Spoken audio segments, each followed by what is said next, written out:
Welcome to the Poisoner's Cabinet. I'm Sinead. And I'm Nick. And this is your weekly podcast exploring the lives of the great poisoners and macabre murders from across the centuries and creating curious cocktails inspired by the tales that we tell. And it's episode 135. How very fancy. How very fancy. Yeah. It does feel like a grown-up number. It does. 30s are dragging on a bit, though, I feel. 5. Yeah, I know, but it feels like an age. Oh dear, the 20s, you were young, you were carefree. I thought when you said that, I thought, was it 37, 38? It's not only fucking 35. But surely every week is a joy. Well, obviously. We get to drink and talk of murder. What more can one want? Exactly. So it's all very good. The foundation of this podcast, Nick. If we don't have that, we don't have a lot else. How are you, Nick? I'm alright, got a drink. Woo! Can have a chat. Woo! Got a microphone in front of me. Woo! As I always do when I have a chat. You have taken to doing that in the pub, actually, bringing a microphone and going, Yeah. "Oh, this is for me, not for you." Absolutely, yes. I have to record my every utterance now. Oh, is there any poisonings this week? No.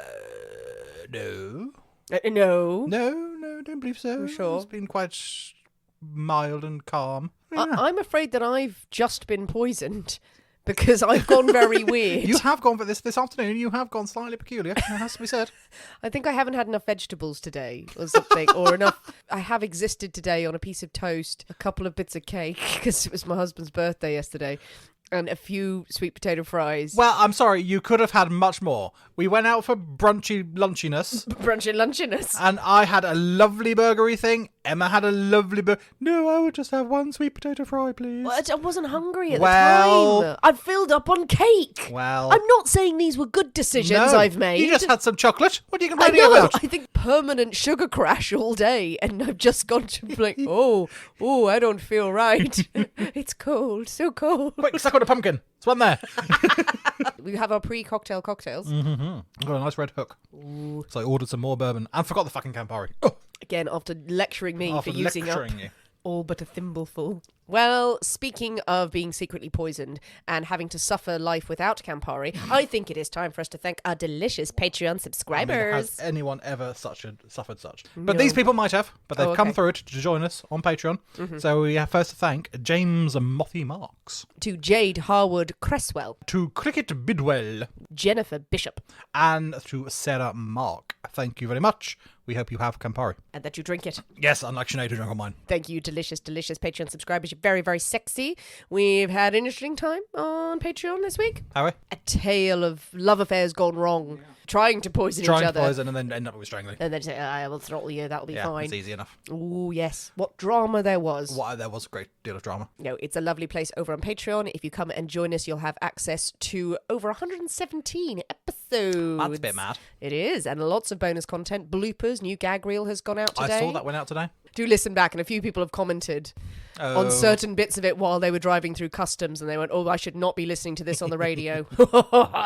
Yes, that's how saucy it gets over on Patreon. If you want to know what the hell we're talking about, please feel free to hop over to patreon.com/The Poisoners Cabinet, and you can see if you want to join us for a bit or forever. Forever and ever and ever. Never, never, never. What of us? Well, Nick, are you ready Probably not. to drink cocktails and talk about poison? Or I'm waiting. with anticipation. Bitch. We could drink poison, more More poison. and talk about cocktails. I'm having a cocktail. I want another cocktail. Yeah, so some sort of mashup of the two. Mashup of the two. Marvellous. That's never been an option before. You've always been quite binary in your choices for 135 episodes. Now we can mix it up a bit. We can drink cocktails and talk about cocktails, but also there should be some murder. So we're drinking cocktails, we're talking about cocktails, alternatively, drinking poison and talking about poison. I think we would talk about poison if we'd Probably. drunk it. We'd be going, oh shit. That was a bad idea. Shall we go with the first one? I don't know. We'll go with the first one. Hooray, hooray, hooray. It is my story this week. We can't possibly have a story without a cocktail in hand. As you know, dear listeners, every week we choose a secret ingredient that is inspired by the tale that we tell, and it will flavour our cocktail of the week. And this week's secret ingredient is a maid. Maid, indeed. A maid. A maid. A maid. A maid. Do you get that reference? No, and I saw you and Tracy talking about it on Instagram. Several people have jumped on. So there's some sort of Sondheim reference there that unfortunately I'm not getting. Absolute love, respect, endless joy to everyone who referenced the song Everybody Ought to Have a Maid from A Funny Thing Happened on the Way to the Forum. The film version of that I grew up with as a child. When you watch it back now, you go, "Ooh, that's not progressive at all." That's less good now. Oh, no. Surely not. Hilarious performances from Zero Mostel, Phil Silver, absolutely brilliant. Not very progressive at all. It's just, oh dear, let's sell women. Well, but it does have some very good songs. Well, it's got some very good songs. So what does it matter, really? Everybody ought to have a maid. Da-da-da-da-da. Everybody. I mean, you can say that about Sweeney Todd. It's not very progressive. A lot of murder, a lot of cutting people's heads off. Yes, but that's more throats. fantastical, I guess. Well, I don't know. It gives people the wrong idea sometimes. Anyway, moving on. Yes, with a maid. Now, you're excited when I said a maid. Well, there are a lot of options. Oh, there. Well, yeah, you've got an old maid. That's a card game. It's also a drink. Oh. You can have a Kentucky maid. Oh. You can have an Irish maid. Hey. You can have a French maid.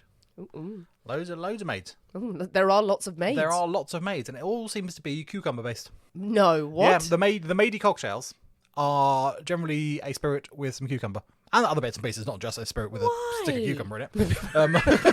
The maid's bored one evening. What is the maid doing and what services is she providing? Generally the cucumber is muddled. I'm sure it is. Not just whole. I'm sure that cucumber is confused. Bewildered. It's just a despairing. maid walking along with a set of towels and a cucumber on top.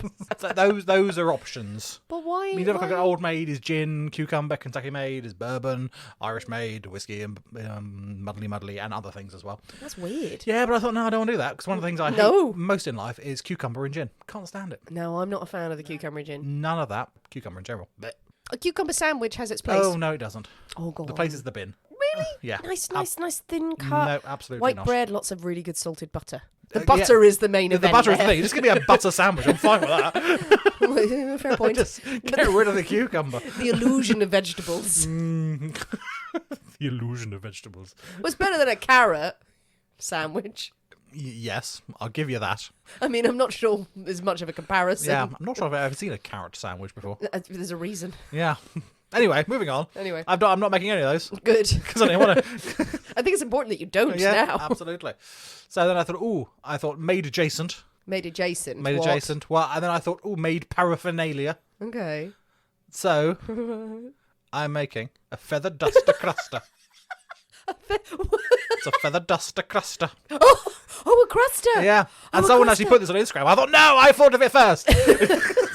Weapon of the maid, yes. The weapon of the maid, duster. the feather duster. The greatest poison of them all. Ooh, it's saucy. Is this going to turn into some sort of Joe Orton-esque play? Potentially. Ooh, a feather duster cruster. I'm very frightened. Feather duster cruster. I mean, it's a terrifying name. Will it tickle us? Well, we'll find out. Tickle the taste buds. Tickle the taste buds. And other areas. Yes, and the cucumber. The cucumber, that'll be well and truly tickled. Great. Yeah. I am happy about all of this. I'm glad. And we have had a cruster before. We had a lemon cluster. Yes, and that was terrifying to look at. This you have to drink through a feather duster as a straw. Ooh, no, that makes my entirely. teeth go blah, blah. No, feathers. And this is going to be an experience. Yeah, it really is. I am excited. I think it is time for us to dust our way into the poisonous cabinet kitchen. To dust our way in. You dust as you go, all right? Do you? Right, Yeah. Go on then. Get on with it. Well, let's go. Let's go, come on then. Into the poisonous cabinet kitchen. And shall we shake up a storm? Let's do that. See you in a minute. See you in a bit.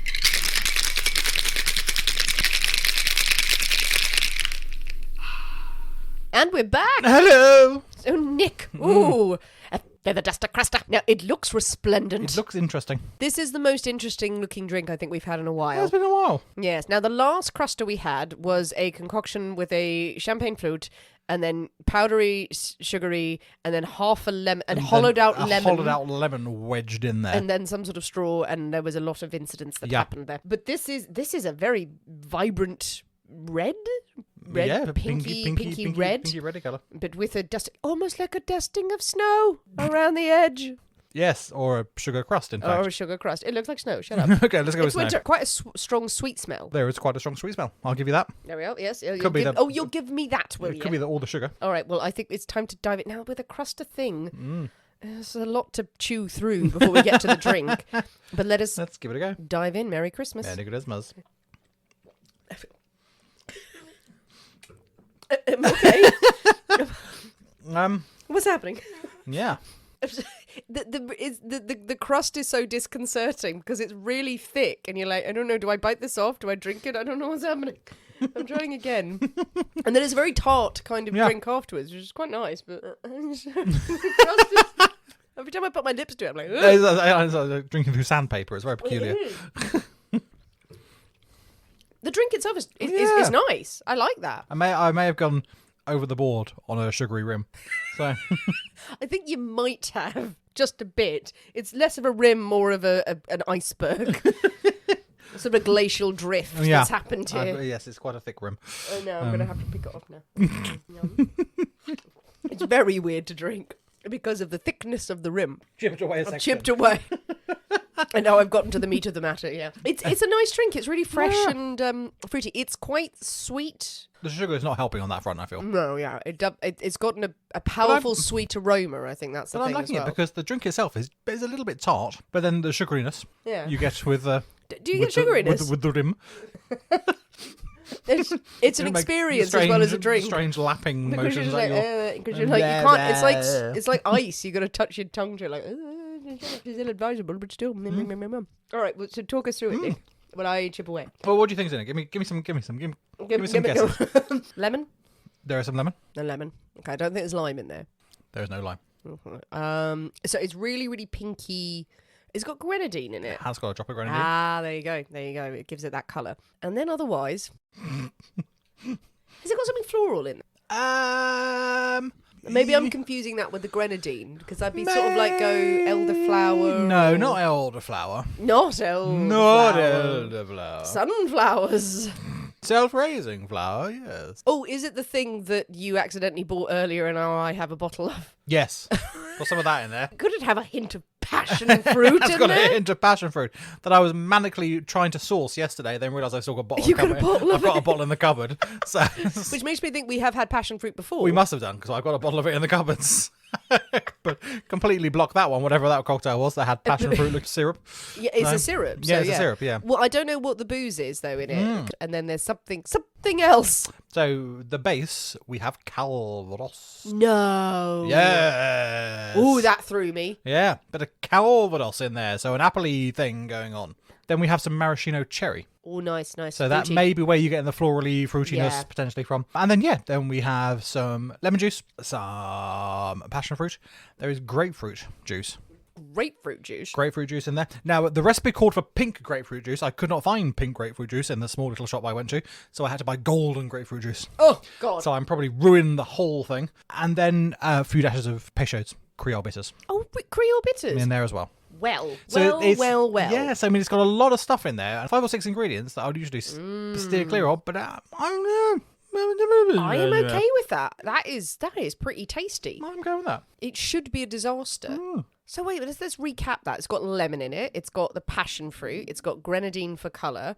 It's got Calvados. It's got maraschino liqueur, which is alcoholic, and then pink grapefruit, golden grapefruit juice. And then a whole load of sugar. And then a load of bitters, and then and bitters. And a whole load of sugar, absolutely.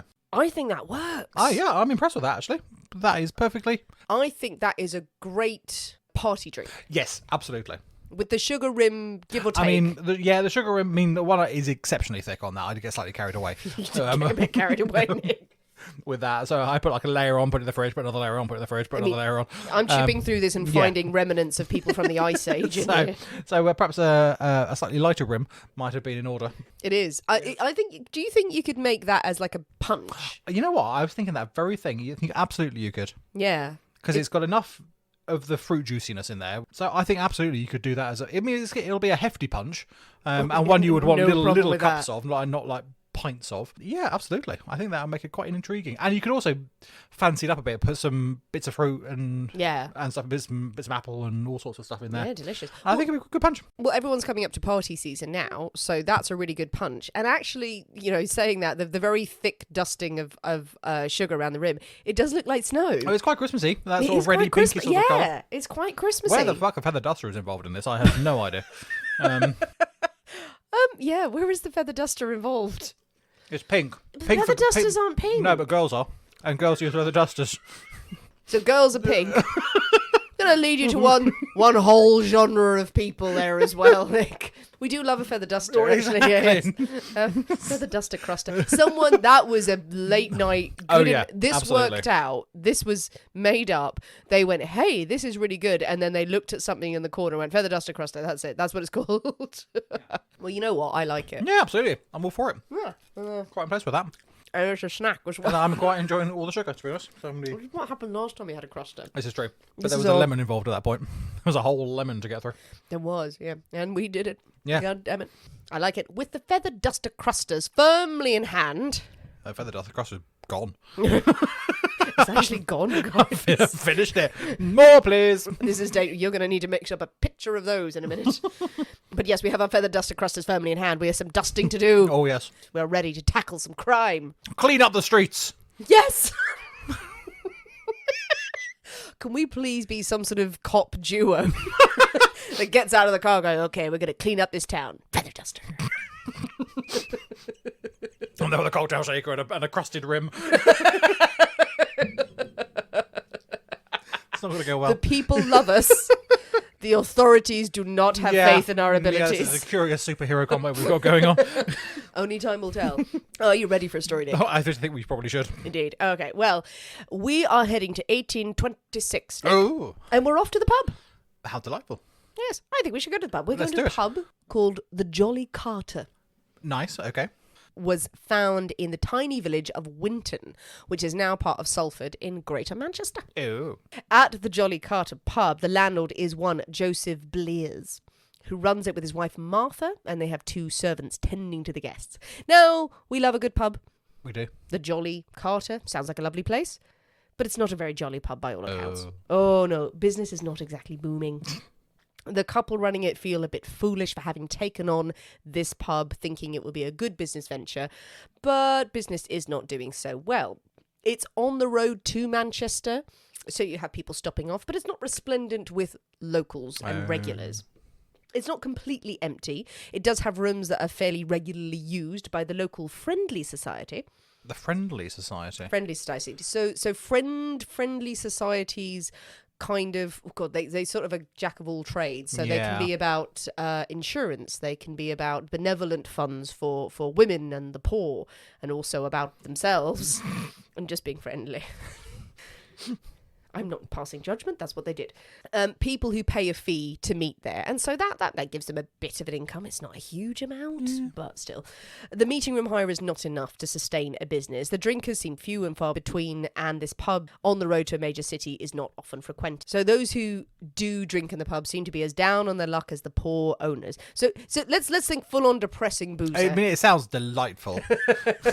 There's just people sitting, staring into their drinks at the bar. There's a woman singing the blues in the background. You can imagine any travellers who do stop in just like very quickly walk backwards out as the entire pub comes to a standstill and just stare at these sort of new people who've walked in the door and they're going, nope, I'm not going in there. Nope, does not seem like a jolly place. Yeah. They hand out nooses as you go in and go, well, there we are. The Jolly Carter ticks over. On the 22nd of May, 1826, the pub is pretty quiet, as per usual. A stranger enters the bar at 5:30 p.m. Not a bad thing. They've just never seen this person before. Orders a beer. As one does in a pub. Sits at the bar, very quiet, stares into their beer. Doesn't drink it. Okay. Stares Just stares at it. Stares at it. A short time later, a man named Alexander McKean enters. Now, he is known to the pub landlord, to the pub owners. He is a draper by trade, with a family business in Manchester, and he's often come to the pub to trade his skills or on jobs. His business not doing so well either. He has traded to the pub owners his silks and his fine teas and cotton, but he's really turned into more of a hawker in recent times, just flogging whatever he can find. Yeah, so he's come to drown his sorrows and flog an old bit of flannel. He orders some beer. Alexander is known as Alec in the pub. He orders some beer and some bread and some cheese. How lovely. It doesn't talk to the other stranger at the bar, doesn't talk to anyone, just stands there a bit staring straight ahead of him. Now, Mrs. Blears is serving today, Martha. Her husband is away on business. But when she leaves the room, she notices that the 2 men at the bar, who are strangers to each other, suddenly start whispering. Strike up a conversation. Now, how do we know Talking this? to a stranger? No, such things aren't allowed. Well, talking to a stranger might be fine if you're in the pub and you're like, hello, we travelled far today. The weather is lovely. None of that. No. Would you like some bread and some cheese? No. But they're whispering. Scandalous. How could Mrs. Blears possibly know that? Well, she's obviously spying on them from the kitchen. She's hiding underneath the bar, listening up. As all good landladies should. She's actually described as nearly 50 and rather lusty. Oh. Yes, now, lovely as this would be if this was a hookup between the two guys, no. They're whispering to each other quite urgently, and then they stop when Mrs. Blears comes back in. And as I said, she knows Alex. She's never seen the other guy before. I was like, okay. Making a big show of being strangers. I do not know you, sir.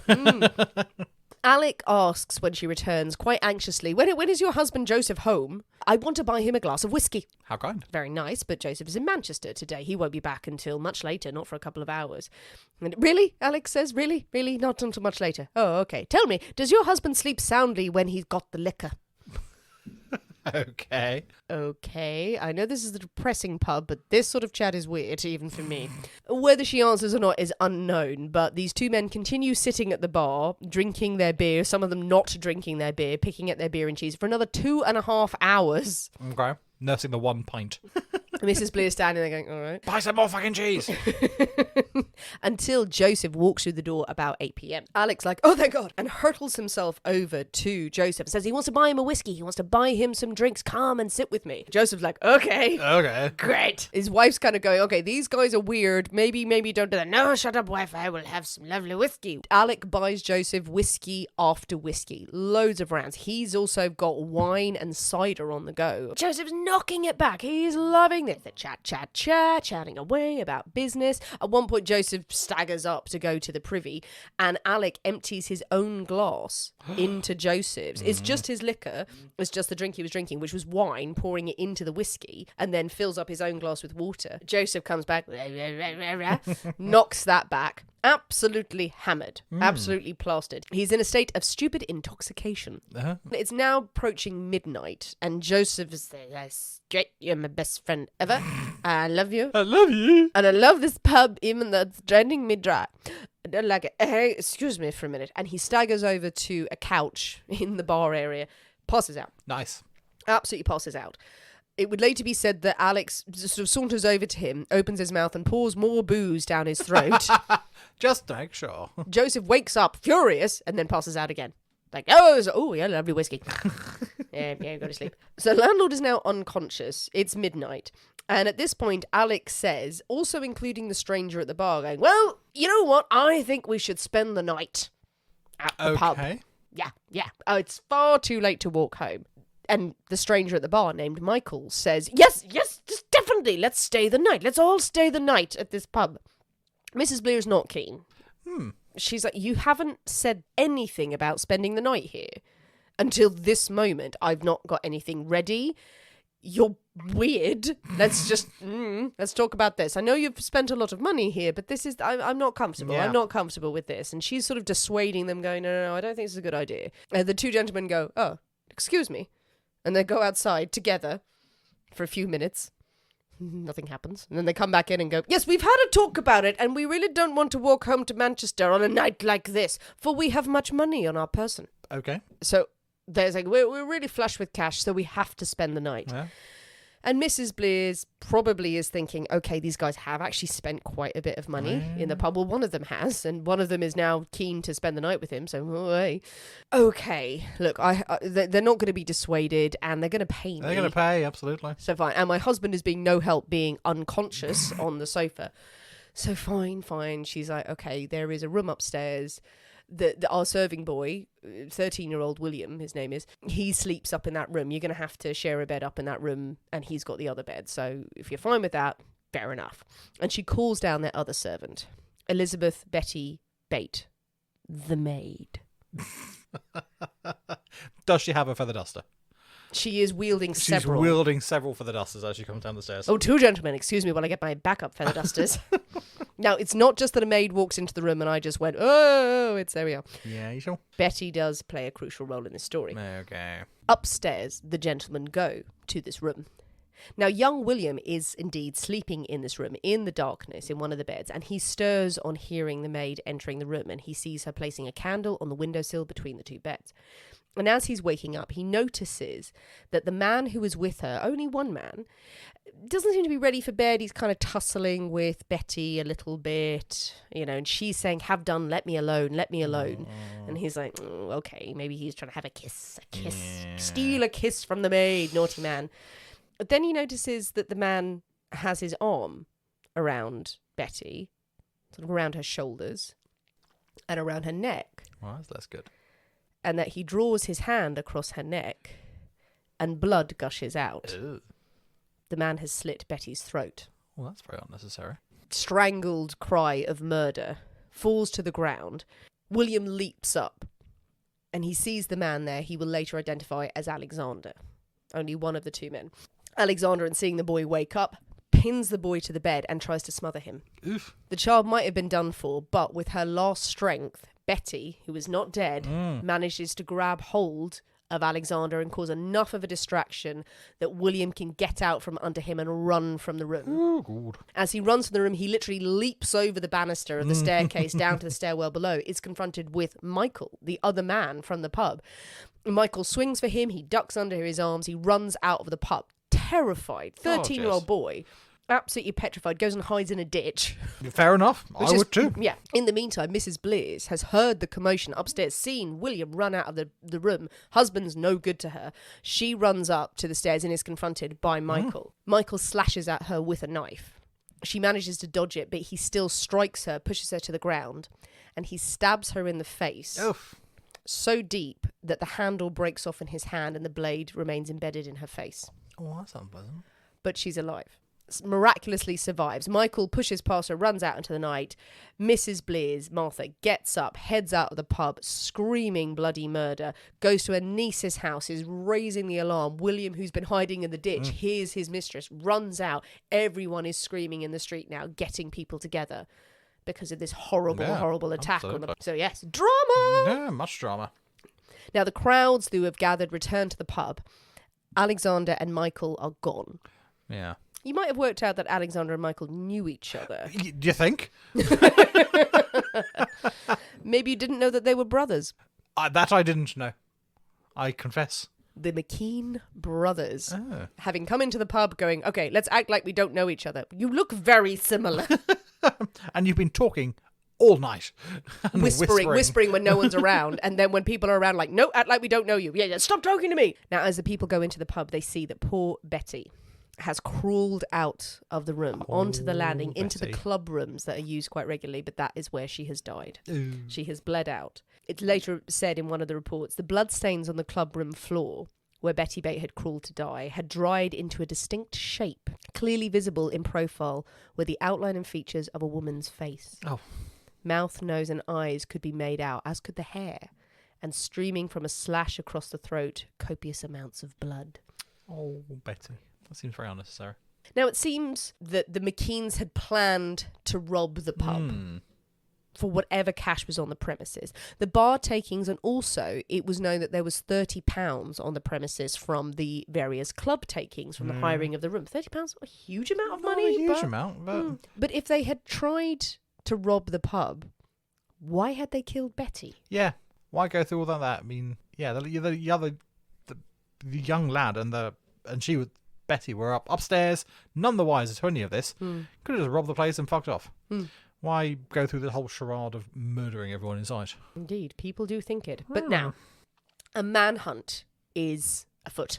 Across the land, wanted posters are put up with a reward offering 50 guineas. The locals have raised that amount as well. Good for them. The villagers of Winton have all gone, no, we'll club together to find these murderers. Don't underestimate how big this manhunt was, because everyone in the locals are feeling like, no, we need to get these guys, because they're on foot. They have run away, and they're not unknown to people. It transpires Alexander certainly is known, and Michael works for him. He works in the drapers' companies. They have been hawkers who have been plying their business around the county.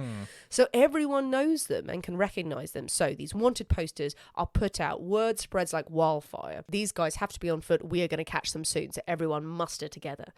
And it would transpire the brothers would spend the best part of a week hiding out in the countryside or hiding wherever they could, trekking around on foot to avoid capture. And a week after the murders, they were spotted by a butcher on a road outside of Appleby in the early hours of the morning. So the butcher's, often has done his day's trading, coming down the road, sees these two guys staggering along the road, absolutely dishevelled, knackered, stopping at a stream to sort of splash water on their face and their feet. And it's like, butcher's like, all right. Oh, heavy night, was it, lads? They're like, okay, they're just tired. They must have walked through the night. But later, that butcher would go for a shave in his hometown of Kirby. And while he's in the barber's, he looks up on the wall and he spots the wanted poster. Oh. And he cries out, he's seen the men. These are the men I've seen on the road. So he runs, probably covered in shaving foam as well. And just with runs Barber out. chasing after him. Come back, you have to pay for that. I haven't finished styling you. Your hair is a mess, sir. Runs out and he finds the local constable, and says, I have seen these wanted criminals. They are on the road. We must go and get them. You must go and get them and apprehend them immediately. Now, the officer is not maybe the bravest of folks. Because he says words to the effect, his general demeanour is, ooh, so these murderers, these men who slit the throat of a young woman and stabbed a woman up in the face, so the blade broke off, they're in the vicinity, and you want me to go on my own and go and get them. Yeah, you know what? Let's just see what happens. I'm with him, to be honest. Constable, no, he doesn't want to go. The town folk are so furious with him that they say, we will report you to the magistrate if you do not get out on the road and capture them. Do your job. The police was like, fine, I'll go, but I'm going to need reinforcements. He is going to need reinforcements, Nick. And who do you call on when you need reinforcements? More police people? You would think. Oh, yes. No, if you don't have more police people... Or just general people in the village? There may be some people who could help you. Yeah. He goes to two locals, and the sort of professions that could only be a help in this situation. One is a pub landlord. Okay. Yep, liquor will help this get along.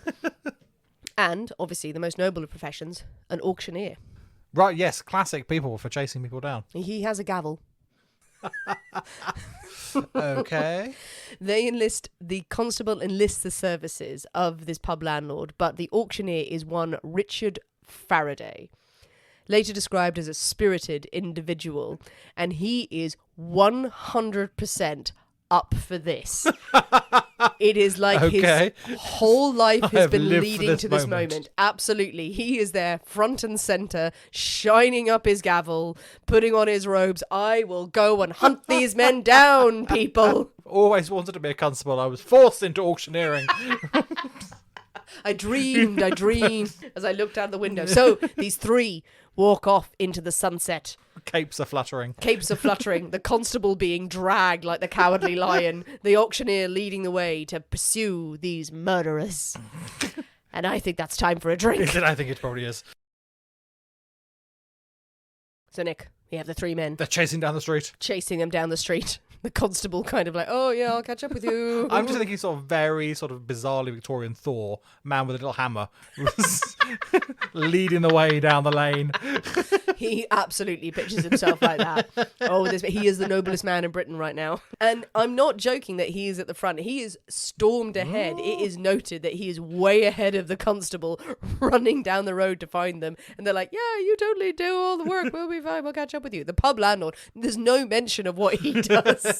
He just is like just sipping liquor and like, yeah, this is great. It's great. I'll lend the muscle when you need it. He's used to throwing people out of pubs. Well, yeah, very true. When it comes to it. And so, yes, but Faraday has a plan. He has a plan. God. He gets down the road and he spots them. He spots them on the road to Appleby.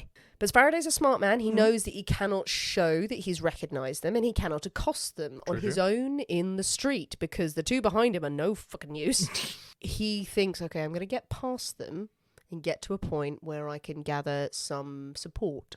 Okay. So we can only assume that he walks past them going, good day to you, sir. Hello, with a big false moustache, even though they've never seen him before. He brought extra disguises as he wandered by. He saunters by and he goes to the nearest pub after the point where they're walking, which is called the Coupland Beck. He goes into the pub. Damn, there are no men in here. I'm sure there's a bunch of women arm wrestling going, we can help. No, we need men for this job. Faraday goes out into the street and he grabs 2 workmen on the road, stone breakers. And he's like, oh, you'll do. You'll do, absolutely. Hello, you're oiled up. And it's just You've got bigger hammers than I have. Imagine they got bigger hammers. He's like, well, they may match up to the power of the gavel. I'll hire you boys. It's fine. But your wages would just be honour. Brings them into the pub, gathers who he can into the pub. It's like, hide behind the door. And then the guys are walking up, Alex and Michael. Alex is ahead of Michael. Michael is probably dying on his feet now, dragging himself along. And Faraday sort of positions himself outside the pub. And I like to think that he's got like a pipe that's not lit and just sort of, oh yes, I shall read this newspaper that's upside down or something. And he sees Alex walk past, and Alex obviously is exhausted. He is just looking haggard. They all say that he looks haggard and completely disheartened and dishevelled. And he calls over, sir, you look tired. Can I buy you a drink on this hot morning? Or words to that effect. It's a hot day. And he's like, yes. Oh, that's so kind of you. Thank you so much. And he's like, yes, please come into the pub. And he goes into the pub and everyone pounces on him. Jumps on him. It's like a huge pile driver. Get down. Faraday announces during this very vocally, you are a prisoner, sir. It's like, no, we didn't need to say that. He's very clearly a prisoner. Yeah. This wasn't fun, what we were doing. But yeah, they bundle him up and shut the door behind them and go, okay, right, we need to do exactly the same thing with Michael when he's caught up.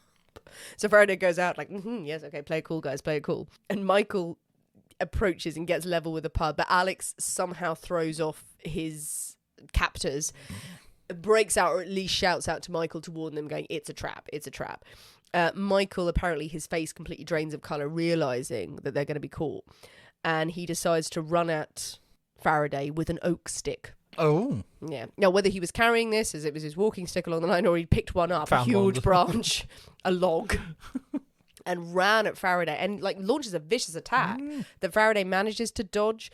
Michael is scratching, biting, kicking all the way, but eventually the men overpower the brothers and they bind them. Faraday has caught the 2 brothers.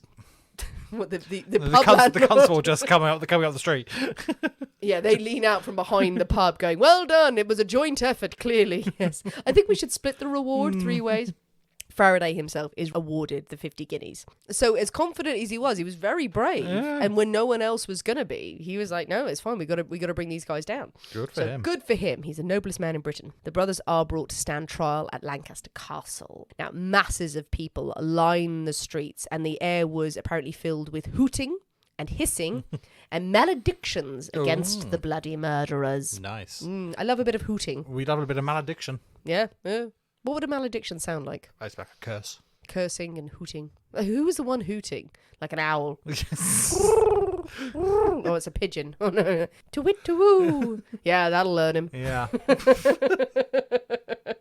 Now, the men are almost entirely engulfed by the crowd to the point where one of the one of the guards who is leading them to their trial shouts out to the crowd and apparently he says, what would you have? Are not the men here safe in custody? And will not justice have its course with them? Would you commit a deed for which these unhappy men must very likely pay the forfeit of their lives? Very good speech. Now, it does have the desired effect. It makes the crowd die down and go, ooh, okay. Which is very convenient, I think. I think in the actual real time, people will just be still throwing shit at everyone. No. Or that everyone else died down and one person threw an egg and then the crowd go, let's attack them! Yeah, exactly, yeah. It's like the stoning scene. It's just like, But the men make it to the castle looking completely haggard and pale. Oh, dear. In court, Alec was described as a man of about 30 with a countenance bordering on a smile. Bordering on a smile. It's quite... Smugness. Michael's 25, 5 years his junior, described as very ill-favoured looking man. But both wore a blue coat and black cravats to court. And also stripy waistcoats. Nice. Yes, stylish. Well, it was said that they looked like tradesmen or journeymen of the time. So that was the style at the time. Both men plead not guilty. It's pretty freaking obvious they did it. Yeah. There's not really much arguing on it, but they still say not guilty. Witnesses are brought up. Mrs. Blears, with her pretty cool, massive scar. Yeah, with a knife still in her face. It took a while to get that out. She comes out and details everything she saw. She details everything that the men ordered, what they said, what they did in the pub. Mr. Bliss, Joseph, takes a stand, does fuck all. Yes. What happened? What happened here? He's like, there was a murder? There was a murder? Oh, shit, man. He was unconscious for most of it and just going, I had whiskey and it was good. William Higgins, 13 years old, takes a stand very, very courageously, and he absolutely categorically states, Alexander McKean, he cut her throat. I saw him. I've seen all of this. There's no question. When Michael McKean is questioned, the younger of the brothers, he claims that the landlord invited them to stay, and it was the landlord who was drunk and violent in the pub. Alex supports this, but neither of them directly say he went and killed Betty. Yeah. And that he's responsible, but they say he was drunk and he was raging and he was fighting with people, and that he attacked them as well. He hit them at one point and they had nothing to do with this. Oh, no. Joseph was railing about the cost of the pub and how much it cost to run it. So yeah, kill the maid, apparently. Get your fortune that way. So Michael is very vocal about he had nothing to do with it, and his brother, if he committed this act, he did not know about it. He did not condone it. It was all not planned in that way if Alex did kill the maid. Alex really says nothing. He just says that Joseph was violent towards them, but he doesn't deny the charge. He doesn't directly accuse anyone else. He is this quiet smugness all the way through, and it seems to enrage people. They're I can imagine. What do you know? The trial is really focused on one thing. They feel very confident that Alex has killed Betty Bate. But why? This is true. Why Elizabeth? Why, of all the people in there, did they choose to kill this maid? And, really, from a legal standing, did Michael know what Alex was going to do? Did he know that he was going to kill Betty or anyone else in that house? Is he therefore complicit, or did Alex go rogue? And Michael was just there for a robbery, and it all escalated. Well, they were obviously plotting something. It is put to them about, well, Michael, why did you stab the landlady in the face? Yeah. If you weren't doing anything. And he was like, I didn't do that. I didn't do it. It must have been Alex who did it. No, she's going to remember who did that. Yeah, I think you would. It's one of the things you're not going to forget in a while. The judge said that the brothers had shown no malice against this poor woman that they knew of. So why kill her and no others in the pub? They even came about suggesting, did the men know Betty beforehand? Seems strangely targeted. Was it some sort of vendetta against her? Rather than what we perceive it to be, a robbery of the pub, of a failing businessman going to another failing business, probably not your best match, but also one that's not really popularly frequented, and trying to take their money. If he's been going there before, has she rejected his advances on previous encounters? It's a different spin on it, but people were very troubled with why Betty, rather than anyone else in the pub, because they were almost saying they did actually say in the courtroom, saying, if it was Joseph Blears, we completely understand. Joseph Blears in the courtroom going, what? Well, I mean, almost you could, because there'd be some sort of vague logical reason that he might have the key to the money, or they'll be able to run away with the takings and the money from the clubs and all that sort of stuff. So the strong box that he had with the money was on the ground floor. It wasn't up in the bedrooms. Yeah, you could almost understand it if it was the landlord or the landlady potentially, because then there would be a financial gain in that case. But yeah, for the maid who was just, there's your bed. The jury take just 5 minutes to return a guilty verdict for both brothers. The men would go to the gallows on the 21st of August, and the bodies would be donated for dissection. Yeah. They would not have Christian burial. Absolutely. Michael repeatedly asserted that he did not know what his brother was going to do, and that he had no part in the murders. As I said, he denied stabbing Mrs. Blears and blamed his brother for that, which seemed to contest with the witness statements. It would also later emerge in the court reports that he had been unreasonable to women, having left 2 ladies pregnant outside of wedlock. And there was one bit of the court reportings where they tried to get him to admit to a murder that had happened a couple of years beforehand, which I sort of took with a pinch of salt. I didn't look into it because it seems like the same sort of thing of like, oh, we've got you for this. Could you just admit to this unsolved murder? It makes our lives a lot easier. Yeah. Alex confessed that he did kill Betty, but he never gave his reasons for why. The prison chaplain who counselled him, the people who came to him, were obsessed with why. You need to tell us why. The only reason he ever gave was that he was drunk. I mean, I've been drunk a few times. And I've not done that. As I said, both men would go to the gallows together. They were hanged at the same time. The brothers shook hands just before the drop. But the story, gruesome as it was, did make the pub so famous that business soared. I'm sure it did. And the Blears ended up living happily ever after. Probably, yes. With everyone paying 2 pence to come see the murder room. Pretty much.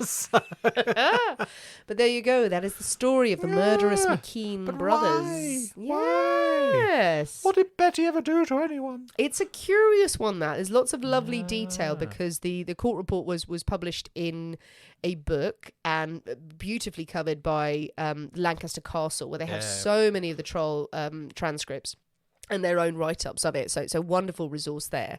But it's a weird one because it's very much positioned as a robbery, but it feels like there's a whole other really undercurrent of why Betty. But why did he go in and say, does your husband pass out when he's on the liquor? Do you remember he says that at the beginning? Absolutely. So he obviously wants the husband out of the way and not making a fuss. If they do, well, I mean, his idea is to just get the husband drunk, and then it's easier to either rob his key from him or threaten the wife or do something like that without having this chap intervene. So get him pissed out of his head and unconscious, then takes one obstacle out of the way. It figures that if they did that, then he would be chatting away and that the boys would be able to ascertain, if you had some of the societies in this week, right, that means there's money in the strong box and blah, blah, blah.